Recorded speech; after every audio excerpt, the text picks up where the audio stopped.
In India, then? In India. In India is regard to India. By India. In India is mass cremations in New Delhi. We have to literally manage patients at home with oxygen, and this is not something we are enjoying. the situation in India is a devastating reminder of what this virus can do and why we must marshal every tool against it in a comprehensive and integrated approach. Public health measures, vaccines, diagnostics, and therapeutics. This is a scenario that's playing out around the world and will continue to play out unless we ensure equitable access to the tools needed to save lives. The solution is straightforward.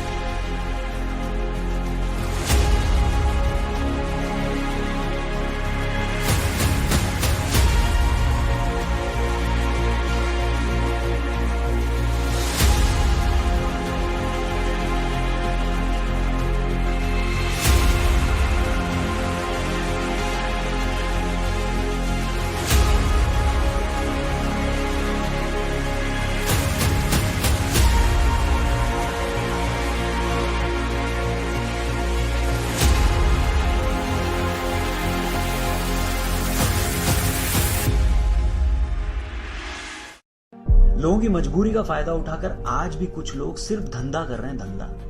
बेटे को मां की जान बचानी थी तो उसे एक इंजेक्शन 80,000 में बेचा। बेटी को पापा के लिए चंद सांसें चाहिए थी तो उसे ऑक्सीजन का सिलेंडर 1.5 लाख रुपए में दिया। ऐसे लोगों से बस यही कहना चाहूंगा कि भाई, ईमानदारी से कमाए हुए पैसे से भी ना आज लोग अपनी जान नहीं बचा पा रहे और आप ऐसे लोगों की जान की कीमत लगा रहे हो।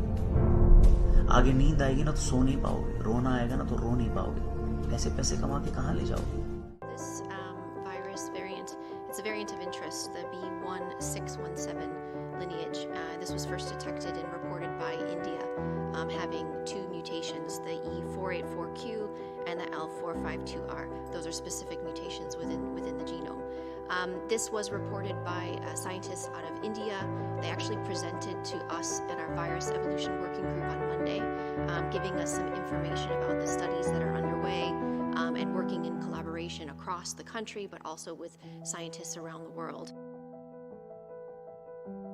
It was first seen in 2 states at the end of 2020, and there is an increasing proportion of cases of this B617 that have increased since the end of last year. As you know, these virus variants, the virus mutates, the virus changes over time. This is one variant of interest that we are following.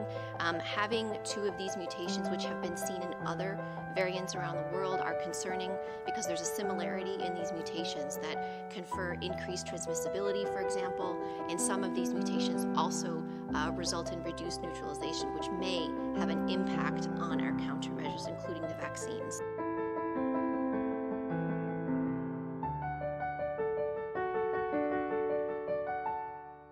In India, the pandemic continues to worsen, with more than 200,000 deaths officially confirmed.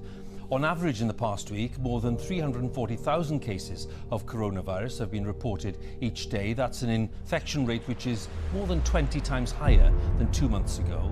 As for deaths, the official count is an average of more than 2,600 people a day over the past week for both infections and deaths. The numbers are thought to be significantly underestimated. Across the country, hospitals are continuing to struggle with the shortage of oxygen and beds.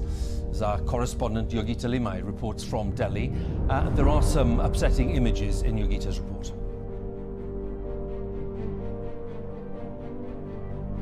It probably means the virus is a bit less well able to be neutralized by vaccines, but certainly I don't think there's any evidence that it's an escape mutation or that it fundamentally can't be stopped by the vaccines. And I think we have to obviously watch carefully, but there's at present no reason to panic about it. India, they're suffering at this moment. What do you say to the folks in India? Look, I'm sorry, this is the last question I'll take. I'm really going to be in trouble. With regard to India, I spoke at length with Modi, the Prime Minister. We are sending immediately a whole series of help that he needs, including providing for those remdesivir and other drugs that are able to deal with this and prevent, in some cases, but help recover. Secondly, we are sending the actual mechanical parts that are needed for the machinery they have to build a vaccine. And that's being done as well. We're also I've discussed with him when we'll be able to send actual vaccines to India, which will be my intention to do. The problem is right now we have to make sure we have other vaccines like Novavax and others coming on probably. And I think we'll be in a position to be able to share vaccines as well as know-how with other countries who are in real need. That's the hope and expectation. And I might add, when we were in a bind at the very beginning, India helped us. Thank you.